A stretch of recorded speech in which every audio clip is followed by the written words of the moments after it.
Alam mo ba na may mga signs para malaman mo kung may kinalakihan kang trauma? Psychology Facts Part 27. Panoorin mo, baka may trauma ka nang di mo lang alam.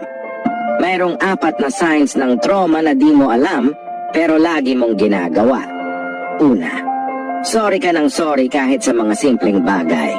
Ang paghingi ng sorry pag nagkakamali ay mabuting katangian.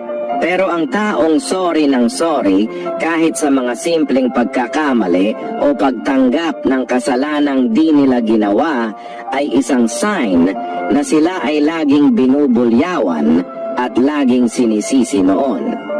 Ikalawa, lagi kang nagpapasalamat. Ang pagiging mapagpasalamat ay maganda, pero ang laging pagpapasalamat kahit sa mga simpleng bagay ay sign na di ka sanay na nakakatanggap ng kabutihan sa ibang tao